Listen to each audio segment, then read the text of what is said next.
오늘 우리 함께 나누실 말씀은 마태복음 5장 13절에서 16절까지의 말씀입니다. 마태복음 5장 13절부터 16절까지의 말씀, 우리 다 같이 함께 합독하시겠습니다. 너희는 세상의 소금이니 소금이 만일 그 맛을 잃으면 무엇으로 짜게 하리요? 후에는 아무 쓸데없어 다만 밖에 버려져 사람에게 밟힐 뿐이니라. 너희는 세상의 빛이라. 산 위에 있는 동네가 숨기지 못할 것이요 사람의 등불을 켜서 말 아래에 두지 아니하고 등경 위에 두나니 이러므로 집안 모든 사람에게 비치느니라. 이같이 너희 빛이 사람 앞에 비치게 하여 그들로 너희 착한 행실을 보고 하늘에 계신 너희 아버지께 영광을 돌리게 하라. 아멘. 할렐루야. 이제 마태복음 5장부터는 7장까지는 이제 우리가 보통 이야기하는 이제 산상수훈이라고 얘기하는 예수님의 가르침이 이제 시작되는 것을 보게 됩니다. 1절부터 12절까지에서는 이제 팔복에 관한 그 이제 산상수훈의 말씀이 이제 예수님이 선포를 하셨고, 이제 13절에는 오늘 이제 말씀에는 우리가 그 유명한 이제 세상의 소금과 빛이 되라고 말씀하시는 그 본문을 우리가 보게 됩니다. 어쩌면은 이 그 오늘의 본문에는 너무나 우리가 뭐 잘 아는 모든 분들이 이렇게 어디서 다 한 번씩은 이제 들어보셨을 그런 내용을 우리가 이제 다시 한번 보게 되는데요. 특히 이제 오늘 본문에서 우리가 함께 볼 수 있는 것은 예수님께서 그리스도인의 정체성, 그러니까 그리스도인으로서 이 땅 가운데 살아가는 데 있어서 가장 그리스도인이 어떤 존재인가, 그리스도인이 어떤 존재인가를 가장 잘 설명해 준 말씀이 바로 오늘의 본문의 말씀이고, 그리고 그것을 통해서 우리가 알아본다면 결국에는 그리스도인들은 어떤 존재이다, 이 땅의 소금과 빛과 같은 존재이다라고 예수님이 말씀해 주시는 것을 보게 됩니다. 그러니까 결국에는 그 빛과 소금과 빛이라고 말씀하셨던 것은 단순하게 그냥 어느 정도의 그 비유 정도의 의미가 아니라, 어떻게 보면은 이 소금과 빛이라는 그것은 그리스도인들에게 분명히 드러나야만 하는 삶의 모습이 이래야만 한다는 것을 분명하게 예수님께서 말씀해 주는 것이라고 볼 수가 있습니다. 그렇다면 이제 과연 이 소금과 빛이 어떤 특성을 가지고 있느냐, 어떤 역할을 하고 있느냐는 그리스도인들의 모습을 드러내는 데 있어서, 그리스도인들이 어떻게 살아가느냐에 있어서 굉장히 중요한 모습이라고 볼 수가 있을 것인데요. 먼저 우리가 소금을 생각해 본다면 소금의 역할은 짠맛을 내는 것뿐만 아니라 뭐 세상을 부패시키지 않는 그렇게 이제 것이라고 우리가 볼 수도 있을 것이고요.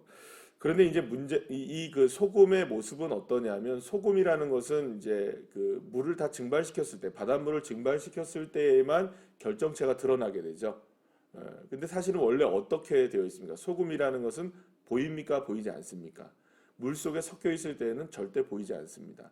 그런데 맛을 보면 짠맛이 나죠. 그리고 결정체가 드러났을 때에는 이게 이제 짠맛, 이 결정체가 드러나서 소금이라는 것이 우리 눈에 보이고 손에 잡혀질 때에는 음식 같은 데 쓰이게 되면 그것에서 어떤 맛을 내냐면, 물론 짠맛도 내겠지만 이 그 소금으로서는 결국에는 다른 음식들과 조화롭게 만들어서 결국에는 그 다른 음식들의 식재료들의 뭐랄까요, 이렇게 그 본연의 맛들을 낼 수 있는 것을 보게 됩니다.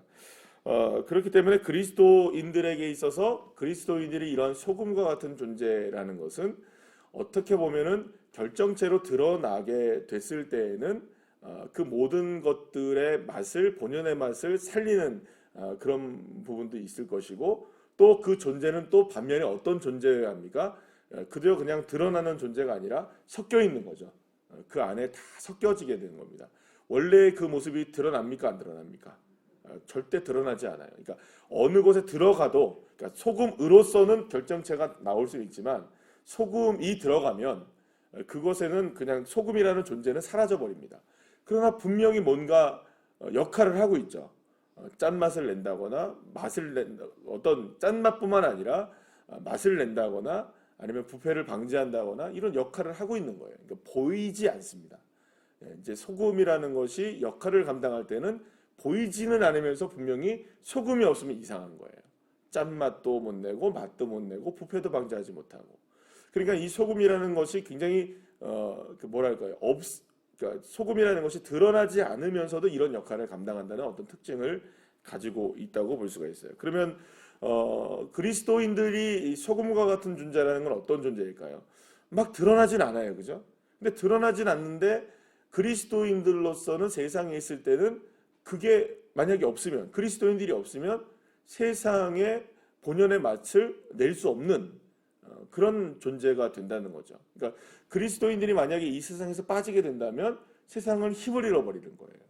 맛을 잃어버리는 거예요. 그리고 세상은 자꾸 뭐가 나타나는 겁니까? 죄의 그 모습들이 더 편만하게 가득 찰 수밖에 없고, 그리스도인들이 들어가야 어떻게 되는 겁니까? 이 세상이 포함되어 있어야 세상이 비로소 이렇게 정말 살맛 나는 세상이 될 수 있다. 그러면 그리스도인들은 드러나는 존재일까요? 드러나지 않는 존재일까요? 드러나지는 않지만 드러나는 거예요. 이게 굉장히 역설적인 모습이라고 볼 수 있어요. 드러나진 않아요. 드러나진 않는데 분명히 존재를 하는 거예요. 이 사람들이 빠지면 안 되는 거예요. 이 사람들이 빠지면 뭔가 이상한 거예요. 그게 이제 소금으로서의 그리스도인들의 역할이라고 볼 수가 있습니다. 그러면 반대로 그 빛은 어떤 역할을 합니까? 아무리 감추려야 감출 수가 없습니다. 감출 수가 없는 게 빛입니다. 그러니까 빛이 비춰지면 주변을 보시면 오늘 본문에도 보시면 소금은 딱 한 절로 끝나요. 13절 한 절. 근데 그 빛은 적어도 14절부터 16절까지 다 나오죠. 그죠? 예. 더 길게 설명을 해요. 그러니까 빛이라는 것은 다 드러나게 되어 있어요. 그러니까 어떤 것도 그러니까 만약에 어두움이 있다면은 빛이 비춰지면 빛 자체도 드러날 뿐만 아니라 다른 것들도 막 드러내는 거예요. 막 드러나요. 빛도 드러나지만 빛이 있는 곳에는 다른 것도 막 드러나게 되는 거예요. 특히 이제 어두움이 다 사라지게 되어지죠. 숨길 수가 없는 겁니다. 그래서 모든 것들이 비춰짐으로 말미암아 결국에는 다른 것들까지 다 드러나게 하는 그런 특성을 가지고 있어요. 그러면 그리스도인들이 빛이라는 것은 어떤 의미가 있느냐? 드러난다는 거예요. 그러니까 그리스도인들이 드러나지 않을 수가 없다는 거예요. 드러날 수밖에 없는 거예요. 여러분들 우리 주일날 그 말씀을 함께 생각해 본다면 사람들이 가는 방향과 다른 방향으로 가면 드러날까요? 안 드러날까요? 드러나는 거예요. 그러니까 그 다음번에도 계속 이제 산상수훈에서 나오는 거 보면은 이런 얘기 하시잖아요. 예수님이 오른밤을 맞으면 왼밤도 어떻게 해야 해요? 돌려서 대라. 그러니까 원래는 어때야 됩니까? 오른밤을 맞으면 나도 한 대 때려야 되잖아요. 그런데 이상하게 그리스도인들은 그렇지 않다는 거예요. 그러니까 이상한 거죠. 그러니까 드러납니까? 안 드러납니까? 드러날 수밖에 없는 거예요. 그러니까 어떻게 보면 빛이라는 역할은 어떤 모습으로 우리에게 나타나느냐? 그리스도인들의 존재는 드러남으로써 그 사람이 존재가 부각되어질 뿐만 아니라 사람들에게 드러나면 다른 사람들의 모습이 비춰지게 되어서 그들이 어둠 가운데 있다면 어둠이 드러나는 것이고, 그죠? 그들이 빛 가운데 빛이다 하면 그 빛도 드러나는 것이고요. 그러니까 결국에는 모든 것들을 다 드러나게 들춰내는 것이 사실 이게 빛의 역할이라고 볼 수가 있습니다. 그러면 여러분 한번 생각해 보시죠. 예수님이 그리스도인의 정체성을 한쪽에서는 소금이라고 얘기하시고 한쪽에서는 뭐라고 얘기합니까? 빛이라고 얘기해요. 그러면 다시 한번 정리해 보시죠. 소금은 어떤 존재입니까? 드러납니까? 안 드러납니까? 안 드러나요. 빛은 드러나요. 그러나 소금도 그렇고 빛도 그렇고 존재가 확실합니까? 불분명합니까? 확실하죠. 그러니까 존재는 확실한데 드러나지 않는 것은 소금이지만 드러나는 것은 빛이에요. 그럼 이건 도대체 어떤 의미를 가지고 있을까요? 자, 그렇습니다. 때로는 한쪽으로는 드러나야 하는 것이고 한쪽으로는 드러나지 않아야 되는 것이 그리스도인 것이죠. 그러니까 어떻게 보면은 드러날 때도 그리스도인이어야 되고 드러나지 않을 때도 그리스도인이어야 되는 겁니다. 이 말은 무슨 말일까요? 모든 상황이라고 볼 수 있죠. 그러니까 우리의 인생 가운데 살아가는 모든 상황 속에서 드러나는 상황들이든 드러나지 않는 상황들이든 어떠한 상황에서도 우리는 그리스도인으로서의 정체성을 잃지 말아야 한다는 겁니다. 그러니까 세상 속에서도 어떤 방식으로도 우리가 드러나지 않아도 소금처럼 살아도 빛처럼 드러나는 거죠. 결국엔. 예. 그래도 빛이라는 걸 알게 되니까 어떻습니까? 이 사람이 있었기 때문에 우리가 소금과 같은 역할을 이 사람이 감당했구나. 그래서 우리가 살맛이 났구나. 그래서 우리가 제대로 된 세상에 살았구나. 이게 이제 드러나게 되는 거죠. 그러니까 드러나기도 하고 안 드러나기도 하고 안 드러나기도 하다가 드러나기도 하는. 그러니까 모든 현상과 모든 상황과 모든 장소와 모든 시간과 모든 곳에서 그리스도인들은 그곳에서 다 누가 봐도 그리스도인인 거예요. 그래서 그리스도인의 정체성이라고 말하는 아주 가장 명확하게 설명하고 있는 소금과 빛이다. 세상의 소금과 빛이라는 건 그냥 우리가 짬만 내면 살자. 그냥 우리가 잠깐 드러내면 살자. 이 정도의 모습을 이야기하는 것이 아니라 사실상 하나님의 나라를 가장 잘 보여주고 하나님의 나라의 백성으로서의 삶을 가장 잘 드러내는 이 소금과 빛의 모습을 통해서 그리스도인의 모습이 어때야 하는지에 대한 부분을 존재감이라는 것을 확실하게 주님이 말씀해 주고 있는 것이죠. 사랑하는 여러분, 오늘도 우리가 이제 하루를 살아가고 한 주간을 우리가 살아가게 됩니다. 그러면 우리는 어떠한 순간에 그리스도인이어야 될까요? 때로는 드러나지 말아야 될 때는 여러분 철저하게 드러나지 않으시기를 바랍니다. 괜찮습니다. 안 드러나도 괜찮습니다. 그러나 그런 상황 속에서도 빛은 되셔야 합니다. 우리가 빛이라고 막 드러날 때에도 어떤 모습이 되어야 할까요? 소금처럼 사라질 수 있는 사람도 되어야 되는 것이죠.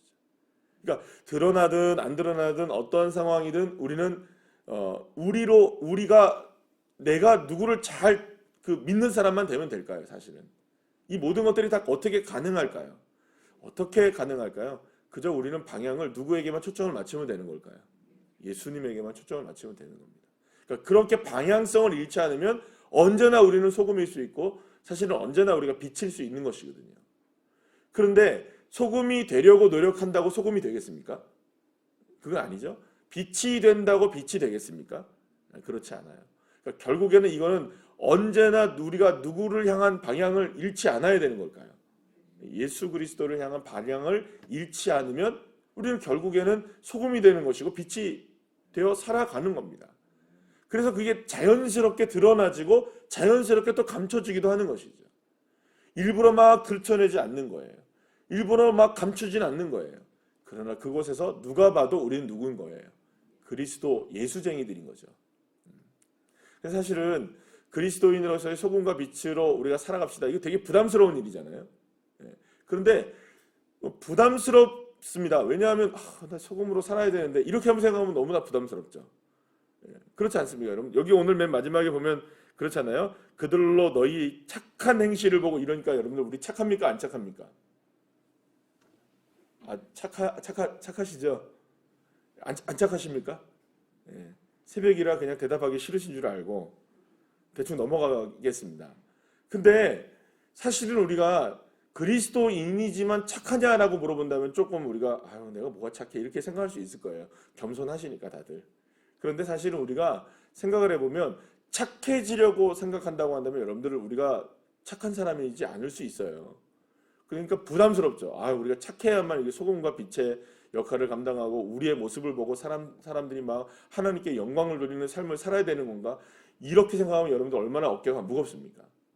어깨가 무겁잖아요. 그 너무나 힘든 거죠.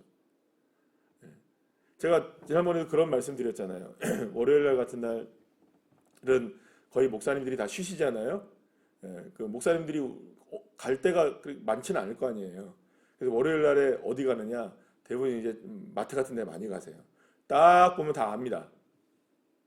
모습이 목사님들처럼 생기셨어요. 2대8 가르마 뭐 이렇게. 그죠? 그리고 또 옆에는 꼭 부인이랑 같이 있고. 딱 보면 알아요. 그래서 저는 그렇게 안 보이려고 그냥 하는데 다 보일 거예요. 그죠? 저분은 목사님이신가 보다. 저분은 사모님이신가 보다. 이게 대충 보여요. 근데 그분이 나 목사 써놓고 다닐까요? 이렇게 안 써놓고 다니거든요. 근데 이렇게 보일 때가 있어요. 아, 저분은 목사님이신 것 같다. 예. 그 사랑하는 여러분, 목사가 목사처럼 보여야지, 혹은 목사 뭐 깡패처럼 보이면 안 될 거 아니에요, 그죠? 그러니까 사실은 우리가 들춰낸다고 해서 들춰내지는 않아질 수는 있지만, 그래도 누가 봤을 때는 여러분들 모두가 다 그리스도인들이시기를 축복합니다. 그 어떻게 가능할까요? 노력해서 가능할까요? 아, 나 목사야 하고 다니면서 목소리 깔고 다니면서 막 이렇게 거룩하게 모습을 보이고 막 그렇게 한다고 해서 이게 가능해질까요? 그렇지 않죠. 착한 행실을 막 하려고 한다고 그게 가능해질까요? 그렇지 않습니다. 여기서 말씀하고 있는 그 딱 한 가지는 뭐냐면, 결국에는 우리가 누구를 바라는 사람들이 되면 될까요? 그 예수 그리스도를 바라고, 우리가 주일 오후 예배 때 말씀을 나누는 것처럼 우리가 성령의 열매 같은 경우도 마찬가지죠. 내가 예수 그리스도가 내 안에 계심을 믿는다면 자연스럽게 맺어지는 겁니다. 기뻐지는 거고 사랑할 수 있는 것이고, 그러니까 결국에는 내 안에 주님이 계신가, 내가 주님을 향하고 있는 것인가의 모습이 결국에는 소금과 빛의 사명도 감당할 수 있게 하시는 하나님의 능력이 된다는 것입니다. 사랑하는 여러분, 나의 삶을, 존재감을, 그리스도인으로서의 존재감을 확실히 드러낼 수 있는 방법, 그 뭘까요? 주님 바라기. 그래서 주님을 온전히 바라보며 살면 우리의 삶 속에 이러한 소금과 빛의 사명도 감당하게 될 줄로 믿습니다. 다른 사람들, 이 세상과는 다른 사람들, 이 세상 사람들과 가는 길이 다른 사람들인 저와 여러분이 되어서 땅 가운데서 소금과 빛의 사명을 감당하는 귀한 자녀들 되시기를 간절히 소망합니다. 기도하시겠습니다.